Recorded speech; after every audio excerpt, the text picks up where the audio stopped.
and welcome to another episode of the Wanderlust Wealth Show. Today we have Federico, who is from Argentina and actually started managing STRs from 5,000 freaking miles away. And then he moved to America and grew 2 management companies to over 50 properties, which is absolutely insane. And I cannot wait to get into your story. Welcome to the show, Federico. Thank you, Livia. I'm so excited to be here. And yeah, it's been a crazy journey. So happy to share a little bit about that. I know. And I'm also just excited to hear more about Argentina, too, because I'm going there in like 2 months, which I'm so excited about. I know. You're going to have such a great time. You're going to be the best time of the year. So. Oh, I am so, yeah. And because I like going right before the crazy season. So it's like not too hot, not too cold, like fringe season. It's perfect. I'm so excited. Yeah, no, it's perfect. Amazing. Well, Federico, you have such an interesting story, and I'm so excited to dig into this. So, before building the management companies, before getting into real estate and short-term rentals and all this stuff, who were you? Like, what were you doing in life? Well, I mean, it's everything's been around travel. So as we say, we're going to talk about travel a lot. If I go back to my early years, which normally I don't go that far back in, where to know my story, but I think it's very interesting. When I was like 3 years old, I found a book in my house that it was an atlas map that my parents bought in 91. I'm from 91. When I was little, like I have my mom's family didn't travel a lot. My dad's family, like my grandparents, they travel a lot in the 70s. My dad got to go to China in the 90s for work, for business. And I would hear all this travel, and I was it was super interesting for me. Being little, right? And when I was like 3-4 years old, I found this atlas map book in my house. And I remember opening and looking at the maps and different places around the world, like just grabbing a pencil and drawing, like, I want to go to this country and this other country, right? So I grew up like just dreaming about traveling. But I was living in the bottom of the world. Like, you look at the map, Argentina's far from everything. Like, literally. Flying to America is 10 hours, flying to Europe is 12 hours. Like, it's so far from everything. And it's very special to travel. I know. Well, that's like I'm doing my birthday there, and I'm having like 12 of my friends meet me there. And I'm like, I'm so sorry, but also this is going to be amazing. Yeah. No, it's worth the travel. I mean, the good thing is that you don't get jet lag because it's got like almost the same time zone, but it's almost live. Yeah. But yeah, I mean, that was growing up. I was dreaming about traveling. I got to go to Europe when I was like 15 to visit a cousin, but my dream was to one day go visit New York, right? New York City. Finished high school, started like university. I didn't, nothing stick. Like I tried one, like study with political science, didn't like it. Studied with tourism. Then I moved around. Studied with business administration, and then I was like 20 and left the curriculum at one of the large U.S. airlines. I was walking downtown Buenos Aires, passed through a ticket office, left my curriculum. The security guy got it, and I thought he would put it away. They called me, and I started in the call center. But the interesting thing is that I didn't know, that's just getting a job in the call center, you get travel benefits. I had no idea. I just needed a job.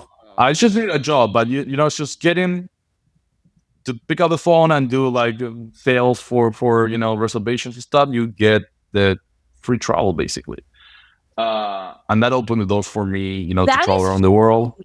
Yeah, that is freaking huge. Especially if you're just like thinking you're going to get a regular job and you're already like planning your vacation and stuff like that. But then you have this job that allows you to do everything that you needed to do. I kid you not, when they told me about the travel benefits, my legs started shaking. Like I couldn't believe it. It was like, this is the dream. So I was in the call center for the first year, and just working like trading shifts and working like 20 days and then getting 5 days and traveling. And a year later, I got promoted to do training for the international reservation offices. So I was traveling for work all around the world. A lot through Latin America, so Europe, India, Malaysia, a lot to South Asia, the US, and I did that for 10 years, like until COVID hit. And that's when everything moved to Zoom. No more travel. Things were weird. Argentina had a really long lockdown. And I did some Airbnb in my condo back in Argentina. I was doing some, renting that nights per bedroom, and, just to with some extra cash in 2017, 2018. Then we did it for a couple of years. And in 2020, some friends from the airline had some other friends that were doing like some arbitrage of timeshares, which was interesting. It was like listing, like accounts with like 500 listings, arbitrage in timeshares. I started like a BA, right? It's like, hey, we need someone to help us, like a little bit of communication, pricing, and calendars and stuff like that. I started doing that. And with that other friend, he was starting doing an arbitrage in Dallas. I was like, hey, let's do a management company. Let's do it. So we started this first management company. He was getting the leads on the properties. I was doing all the virtual management, and we grew that to 70 properties. Yeah. Exactly 1 year ago, we just parted ways. I wanted, like, in the meantime, I moved to America. Things like my wife, she's Argentinian, happens to have an American passport thanks to her mom. Started the green card process for 2 years, but got that. We moved to America, started in Texas, and then again a year ago started this new management company, and now it grew to 65 properties in less than a year. So it's been wild. That's crazy. Also, so I also went through the green card process. So I lived here for how long? I lived here from 2008 to 2012, no green card. And then we got our green card in 2012. Then I became a citizen in like 2000. No, we got our green card in 2013, and then I became a citizen in 2018. So you know how. Wow, it's a ridiculous process. Oh my gosh, it is crazy. And I remember for years we kept trying to get put into the lottery system and just kept losing out year after year until my dad finally had a connection, so we were able to like start the green card process that way. But it's crazy. I know. I met someone though the other day who she just randomly, like literally had no connection to the US, applied for the green card process out of the blue and got it the first time round, which is insane.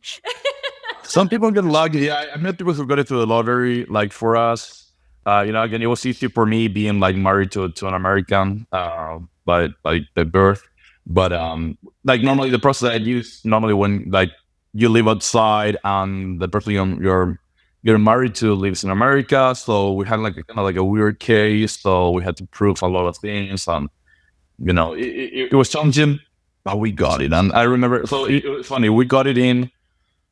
I got my visa approved in October. Like they handed me back the passport with the visa to get it into the US, and we're gonna move in February. And we're like, yeah, let's stay through December. It's a World Cup. We want to see Argentina. We end up winning, and that was wild. And we missed it, but it's like, hey, no, let's go. And in November, we were not supposed to Florida. So. Oh my gosh, that's too funny. Okay, well, so I want to backtrack a little bit. So it's so funny that you talk about how you saw an atlas and that kind of like sparked your desire for travel, because I kind of have the similar experience where I remember being really young and I had this encyclopedia, and the encyclopedia had everything, like it was alphabetical, but each letter would associate with a different country in the world. And I loved that book so much. And I feel like like some people just from a young age, right off the bat, you just are born with the travel bug.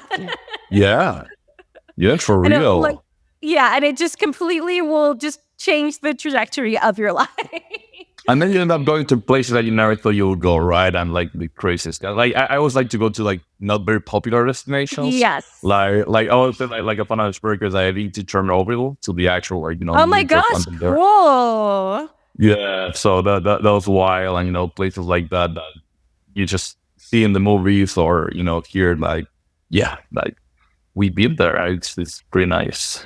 I know. That's like I did an Eastern Europe solo trip for a couple of weeks and went to Kosovo and Serbia, and most people are not going to those places. I know. No, that's where we used to go. Like Eastern Europe, but like it was so cheap. Like again, living in Argentina, it was like this weird situation where we'll get cheap travel, but like our wages were really low, right? So it was really hard to be abroad.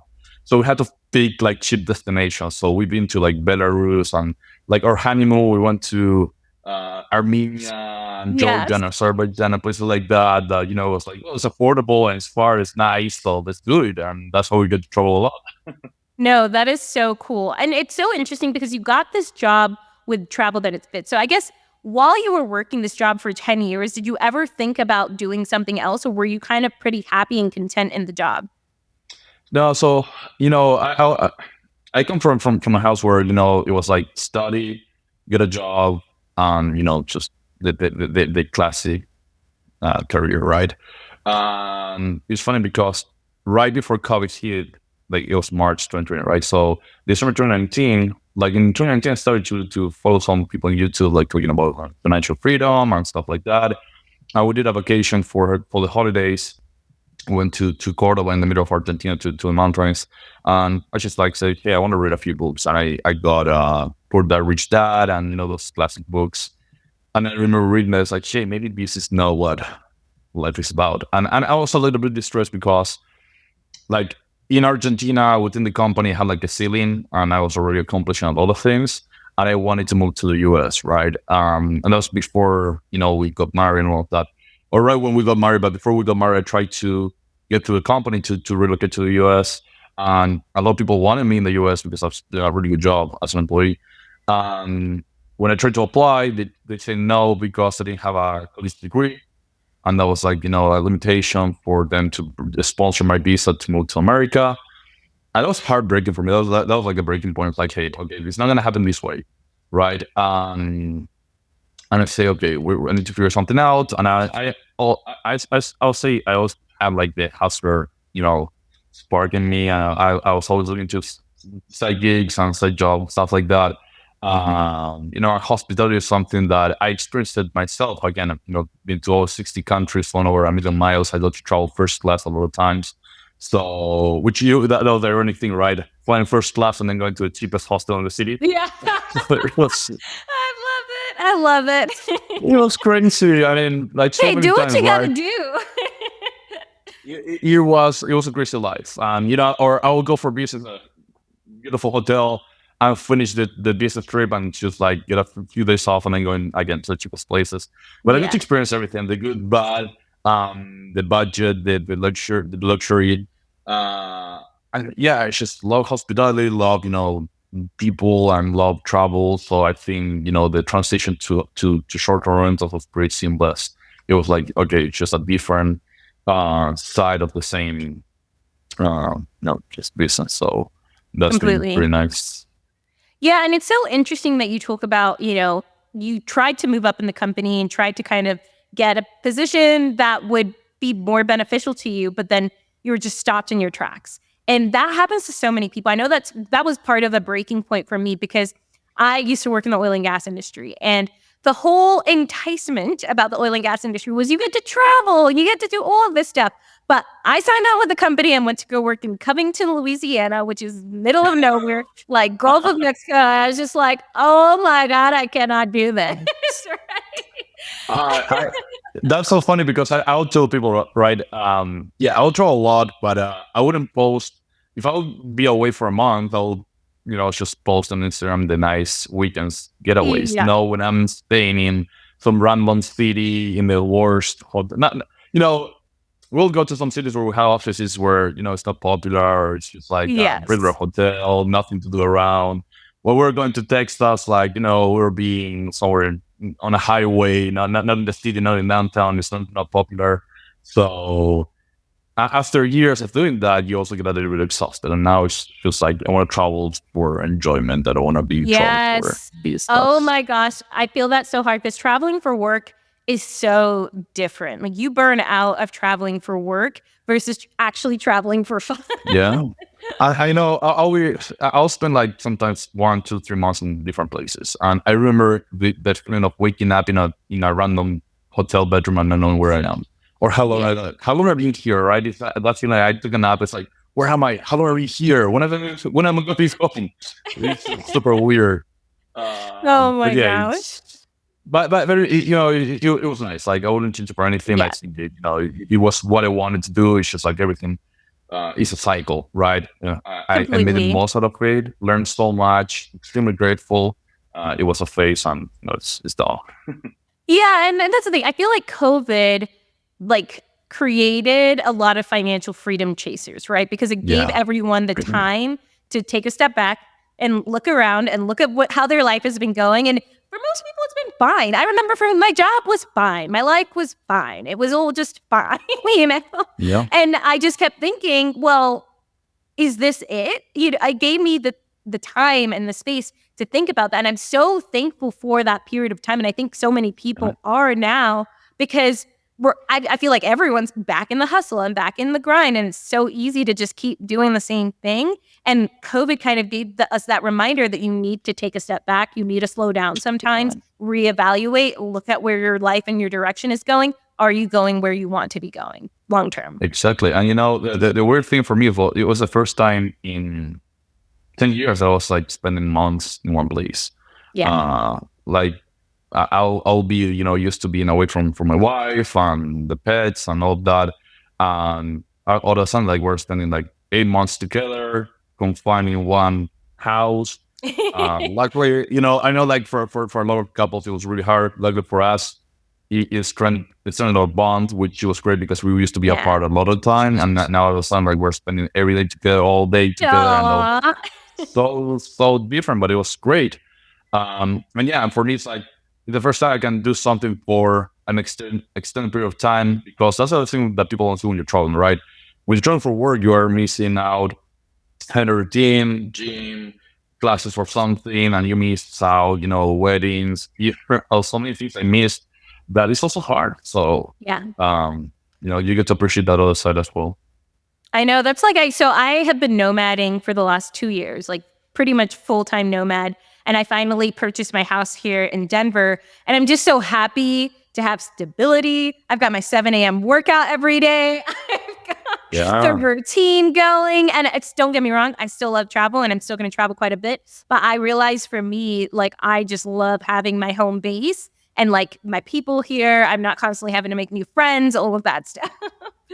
Yeah. And I think at the end of the day, it's just you being the one who drives how your life looks like. You make the decision on how you want your life to look like. If you want to travel, you can travel. If you want to stay in one place, you can stay in one place. But you making those decisions, because I think the hard part is when you don't have the control of that, and you're just like being dictated what to do, and you're just following what you're told. At the end of the day, I think that's what freedom looks like. It's just like, I should sign up. I should come here to Upstate New York. We were talking about that before starting, and I just went and sign up for the gym. I was like, I can go anytime I want. If I want to go at 11 a.m., I can go at 11 a.m. I can go at 5. I can go at 11 p.m. It doesn't matter. Like, I can decide that. And that's beautiful. That's freedom. I think it's also knowing, too, that you actually do have control. Because I do think that a lot of the time, people will kind of put them, even with work, right? They'll be like, no, I have to do this. It's like, do you have to do this though? Is this actually something you have to do? Or are you just conforming because that's what they told you to do and you don't really understand why you're doing it, but you're just going along with it anyways? Absolutely. Yeah. That's my gosh. Yeah. Okay. Well, so tell me a little bit about the management company. So before, you were kind of working with pricing, that to my knowledge, right, a little bit in your previous job. So how did that translate into the short-term rental industry? And what exactly were you doing before, and how did that translate? That's, when I was in the airline industry, again, I was working on the reservation offices, and the reservation offices do a lot of back-end stuff. It's not just like taking the call for, I lost my bag, I want to buy a ticket, I want to change my ticket, I want to use miles. There's a lot of different things. But I think the airline industry was pioneer on creating a lot of things are used in the travel industry, especially in when it comes to revenue management, right? That's a key part. So I used to work closely with some revenue management concepts. I really got to learn how airlines price their tickets, how it works behind the scenes, because it's a lot of concepts that are applied to. I think that's a number one mystery for people. It's like, why when I look for tickets, this price? Why it's always different? What are the factors it changes? 50 factors that go behind why a ticket is priced this amount and not this other amount. And I got to learn that, right? And how it works. And once you get to learn that, basically what you see is that the airlines, what they're doing is trying to, with the same plane, target different audiences. Because you have the business traveler, you have the vacationer, you have a lot of people who book last minute, the people who book far in advance. And at the end of the day, with this product that's highly perishable, because once the plane takes off, any seat that I haven't sold, I can never sell it again. And it's the same with short-term rentals. You have your calendar, right? You have number one, you have a fixed inventory, meaning you have one property. Right. That property is one property when everyone wants it in the high season, and it's one property still when no one wants it in the low season. Meaning, in the high season, you want to sell it to the higher bidder. In the low season, you need to find someone to sell it to, right? And meet their budget. Also, again, it's highly perishable. Any night that I don't sell today, I'm going to sell it tomorrow. So having that in mind is like, how do I make the most out of this calendar? And I think it's really hard for people because normally when you come from other industries, you just think about your pricing something based on your cost, right? You say, okay, if I'm selling shoes, how much it costs me to build a shoe, and manufacture something, and then I put a profit margin, I sell that. And I see people coming to the short-term industry saying, okay, if my mortgage is $2,000 and my fixed cost is another $500, I need to make this much to break even. This is how much I'm gonna price it. And at the end of the day, there's nothing more subjective than a short-term rental, because at the end of the day, it's what people perceive that is the value of the short-term rental, because it's so unique. It's not a market where you say, okay, I know shoes range this price. It's like, depending on the location, the photos, the amenities, what events are happening in the weekend or whatever.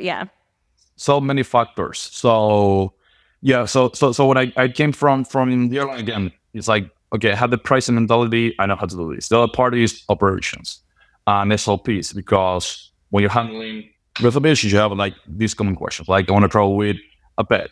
How many bags can I bring? I need to change my ticket. There's so many rules and so many, again, start operating procedures on how to handle different situations. What do you want if a flight gets canceled? What do you want if a flight gets rescheduled into the future? What do you do when the plane lands halfway because I had to refuel or something or an emergency? So all of these things is like SOPs. And I love that. That's what I used to teach people. So then I say, okay, if I'm building a management company, I need to develop all these SOPs for all the different scenarios we're going to be handling when guests have questions, when guests have problems. So also those two combinations of creating SOPs and having a robust pricing strategy is something that really helped me build in this. Okay, y'all, do I have something exciting for you? Now, I just came out with a brand new free training on exactly how you can get started investing in real estate within the next 3 months. Because if you're someone who wants more freedom in your life, the ability to travel the world and do the things that you actually want to do in life, you're going to want to listen up. Trust me. Now, this training is freaking awesome. I literally go in and spill the tea on the number one strategy that is working right now, like literally today in today's market. And I go over how to look at deals and make sure that they actually cash flow, and how to set your properties up so that you can run them from anywhere in the world. Like, I literally have managed my properties from over 6 different time zones. So if you are stuck in analysis paralysis, you don't know where to start when it comes to real estate investing, but you know that it's something that you want to do in the future, this training is going to be for you. So to check it out, click the link in the show notes or DM me the word hack, like HACK, on Instagram, and I will send you the link. Now let's dive back into the show. Yes, I love that. So curious, because you said you were renting out your spare bedroom before. Were you using those strategies when you were renting out your spare bedroom, or did you just kind of like put it up and... No, I was like, I remember it was so hard back then, she use the hosting page. Like, I was struggling a lot. It's like, I would get booking requests, I would be traveling, I wouldn't be home. It's like, what am I doing? Like, I wouldn't pay a lot of attention. It was like, I got a bunch of reservations, it held for a while, then we shut it down, and it was that. That's fair. Yeah, I know. And it's so funny because so many people come to me and maybe they just want to get their first short-term rental, or maybe they want to rent out a spare unit or whatever that looks like. And I tell them, so when I purchased my first investment property, it was a duplex. I lived on one side and I short-term rented the other side. And I, from the beginning, was like, I am managing this as if I am remote. Like, even though I live right next door, I don't want to be able to go into it. So I didn't go into it for the first 3 or 4 months. It was like literally did not go in. But I made sure to set up my processes and systems as if it were a long distance property so that I could travel, because I did not want to be on vacation with people messaging me and texting me just like, I don't care, you know? Yeah, I know when I did that, it was like, again, it was 2017, I think. It wasn't that popular. Yeah. It was more mom and pops. Like, not a lot of people were doing it. Like, I was telling my friends, yeah, I'm doing Airbnb. People were like, are you getting straight into your house? You're crazy. Because it was like the bedroom, right? Not a corporate unit. Yeah. I was like, well, I've used it in the past, like traveling, right? So I know it works. But yeah, it was like super, super, super amateur. Like, I didn't even think about it as a business. I thought about like, okay, let's see if I can make another, $300 a month just to pay my expenses. Yeah. No, I love that. And so, okay, so you built this giant company. How? Like, you're not living in the US. And then even when you part ways with your partner, you build another giant company. How did that even happen? Because so many people want to get started in real estate investing, but either they don't have the capital to get started, so they're thinking of property management or co-hosting or whatever, but they don't know how to get clients. So how did that even happen? That's a great question, and it's funny because I was just looking. I think to Jeremy Warren's mastermind, and they asked me to talk about growing a management company. I never saw myself as a salesperson, right? I was like, "Are you sure you want to talk about this?" Like, yeah, you grew two management companies pretty big. So I was like, yeah, actually, I'm pretty good at it. So I'm not pretty good. But I do it. The approach that I take is more of a it's not cold calling, and it's just finding people out there. It's just to cold call and say, hey, do you want to manage a property? It's a bit more organic, and it's just by connecting with people, networking a lot. So networking and helping people. So I will say it doesn't have to start like saying, hey, give me your property for 20% or whatever you want to charge, and I'm gonna manage it for you. You can start differently. It doesn't need to look like that in the beginning because you need to prove yourself. So you can start like, hey, do you need help with the messages? I can start with that so you can get contact with Airbnb hosting platform. Because that's the one thing I always recommend, right? As I was saying, when I started, like it was hard for me to get around the site and all of that. I can see it being pretty intimidating for someone for the first time getting into a hosting site or Airbnb. And if you're going to offer services, you want to know what you're doing. Yeah. Because people are going to trust you with probably their most valuable asset. Like people normally, unless you buy planes or something like that, you don't buy something more expensive than a house. So you can start by helping people. Like, hey, I can help you with communication. I can help you with pricing. I can help you with checking the cameras. Go to Facebook groups and helping people that have questions.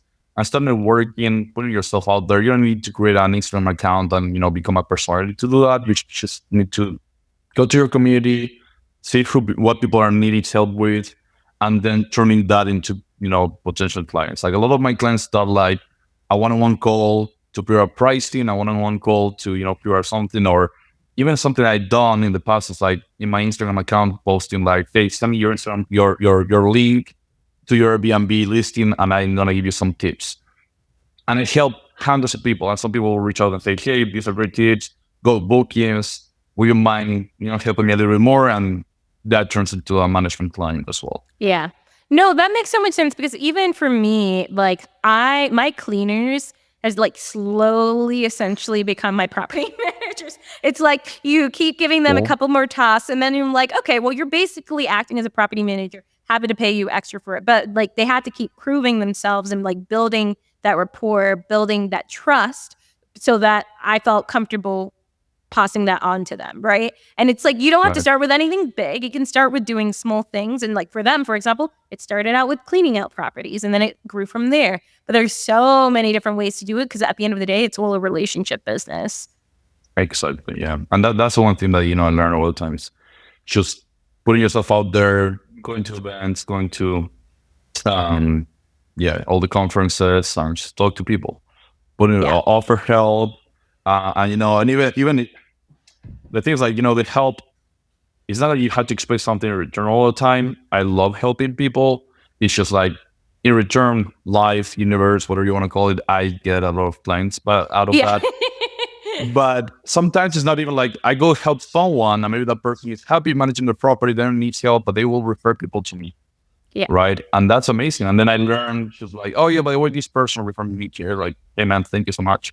Like, that's great. I wasn't expecting that, right? But it's amazing. No, completely. And that's like, so I have a coaching program, the Wonderlust Wealth Academy, and my whole thing is helping young women get started investing in real estate. And like, people always ask, like, how did you grow? It's like, yeah, I have the social media, but so many of my like new students come from referrals, right? It comes from one person who loved the program and they like referred another person to join the program. They referred another person. And it's like, if you just like act from service and like make it a point to give and to serve, the universe will return that favor or return whatever that looks like to you. Yeah. That's it. I love that. So you decided to pick up your life and move to America. Why? The opportunities here. I mean, the opportunities are endless. I always tell everyone, I made like a life mission for me to share that with people because, I mean, you travel a lot. I travel a lot, and you get to see the world. You know that despite all the issues that happen in this country, it's such a great place to live. And just the fact that problems get discussed is way more than what's happening in most of other countries where things are not discussed. So, you know, I don't care about getting into politics or anything like that or social issues. I was just saying, despite everything, it's an amazing country. People are wonderful.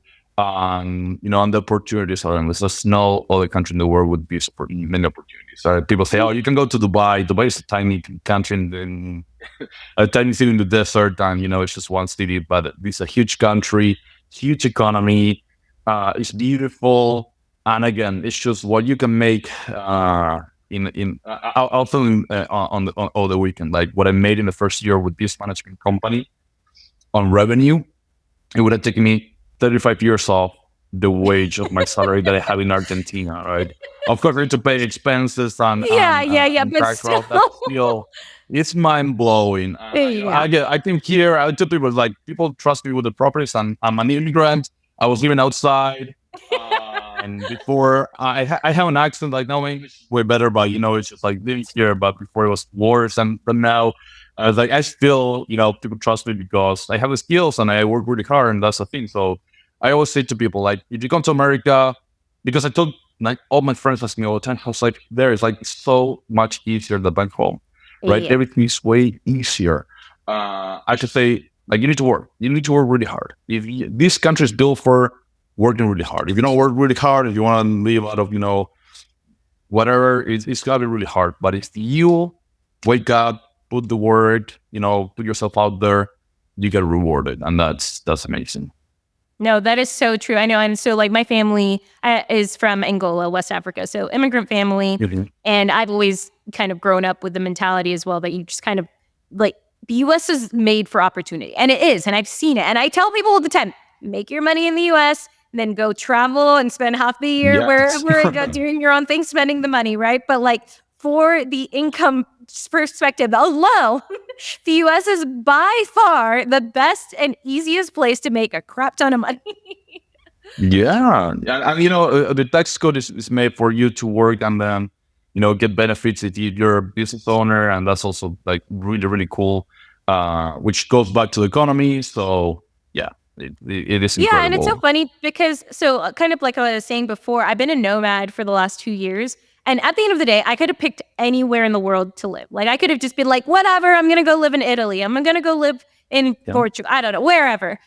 But for some reason, I was just called back to the US. It's the conveniences, it's the ease, it's the opportunity, it's the money-making abilities, it's the people too. Like my family, my immediate family and a lot of my close friends live here. And while I have friends all around the world, it's just like, it's so easy here. You have great gyms and great grocery stores and all like CVS and Walgreens, right?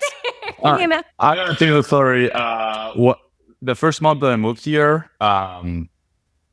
like supermarkets, like in Argentina, it's so hard to get like options, right? It's like you get one of each when you go to the supermarket. Like you don't have a lot of brands, you have a lot of things. Now it's changing. I think it's getting a little bit better, but it's been really hard. And I love like food and cuisine and cooking and, you know, ingredients and stuff like that. I was in a Droger at the supermarket and I was texting my best friend back home. Then it was like a 10-minute gap, and I text his back and say, "Sorry, dude, I spent the last 10 minutes just looking at sesame oil." in the There's in so the many aisles, like options. so many options. And when I never get sesame oil by Chrome, it's like I love sesame oil. So it's like she was looking at the options. Yeah. At the same time, that the only one thing I always criticize is how bad this food is here. Like you need to really Yeah. buy really good food, like organic and stuff like that. But you have the options. You need to pay more, Yeah. but you have the options. That's a good thing. Well, yeah, it's a little too easy to gain weight here.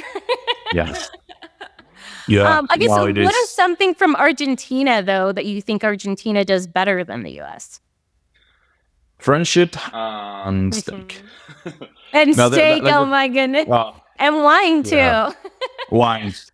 Yeah. No, it's well, I'll say, the people are extremely friendly. Like at another level. Like you get there, no matter where you're from, no matter how you look, it's like you bond with people and they're like you're part of the family, you're a friend now forever. And and people are extremely warm. Like it's so easy to get into a group of friends, and again, it's for life.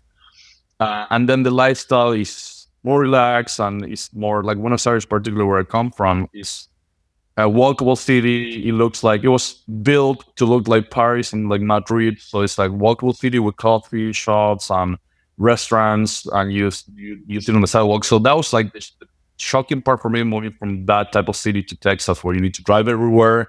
It's all Yeah. street malls and highways and no Texas walking is like anywhere. exact opposite.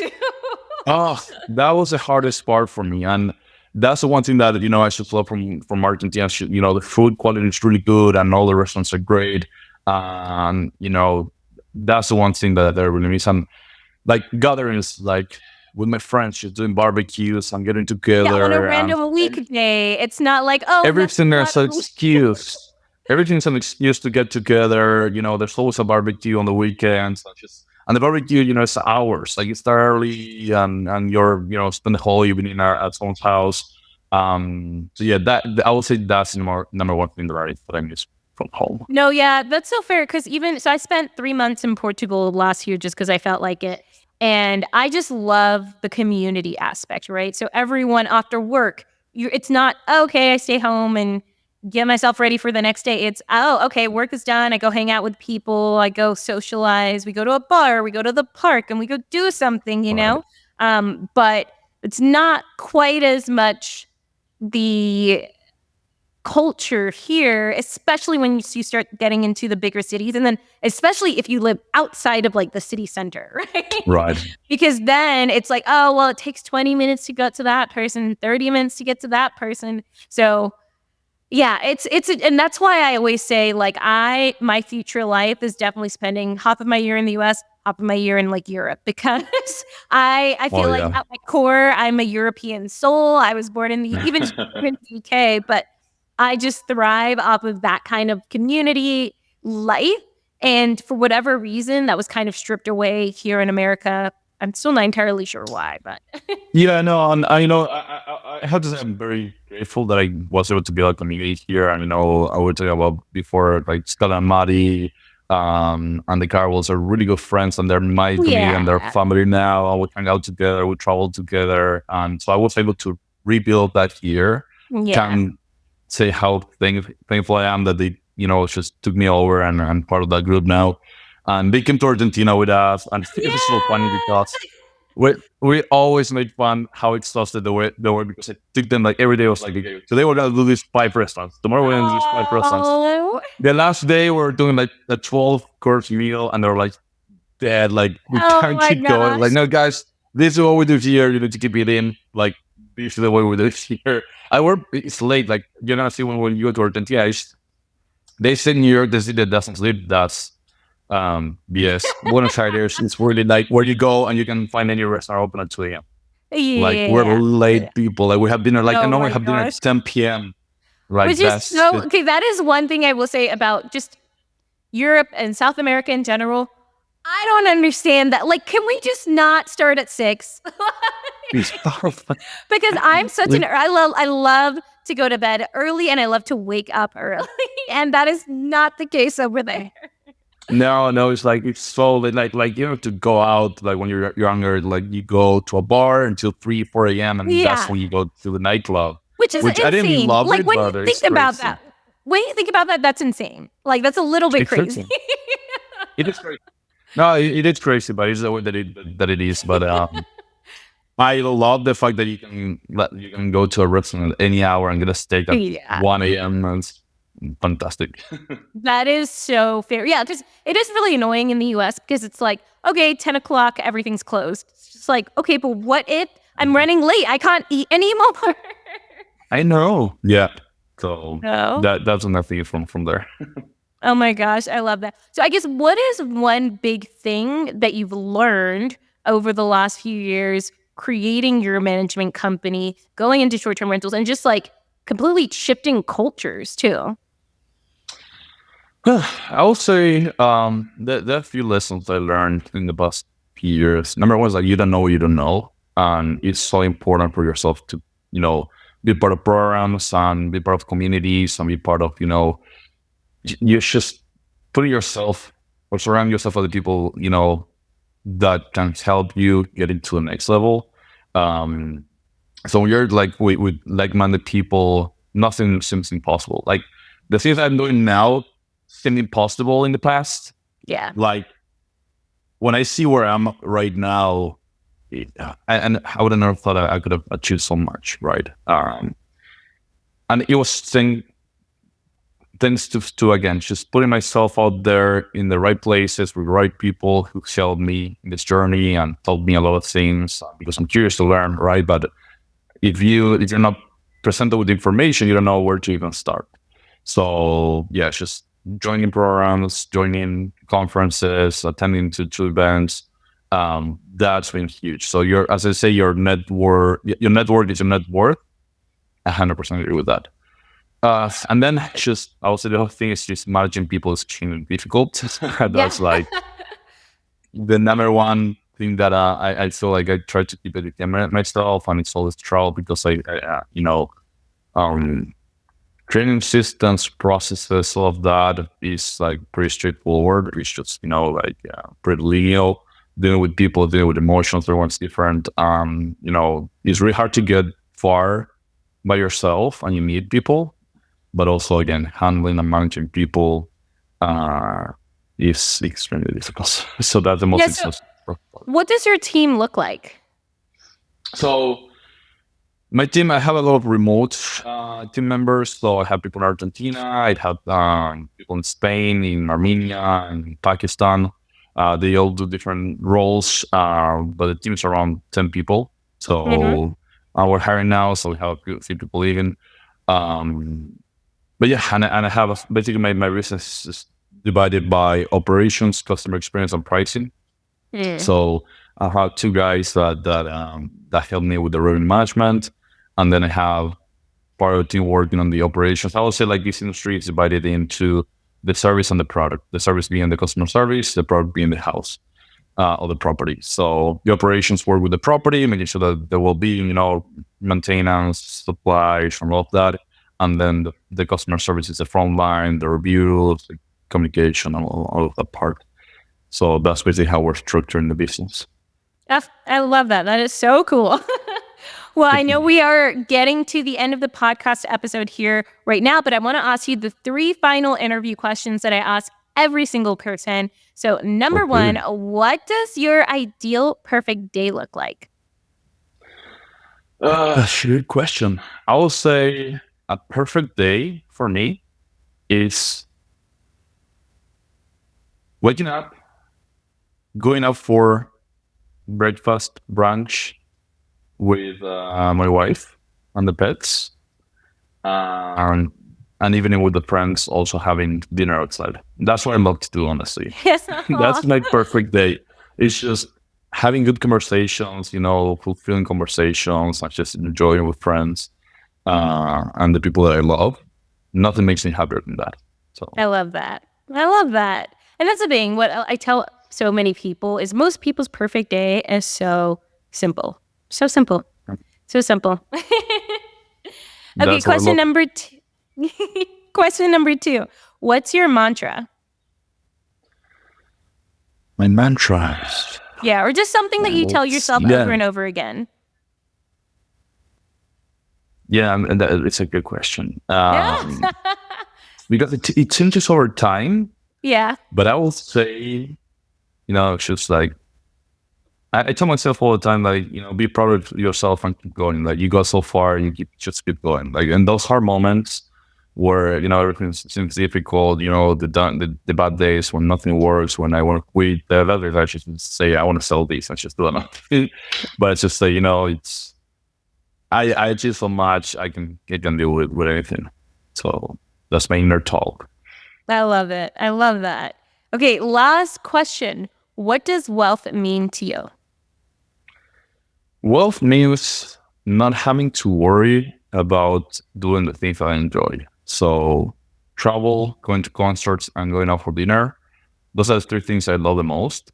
And, just being able to book a trip and not having to worry about how I'm going to pay it.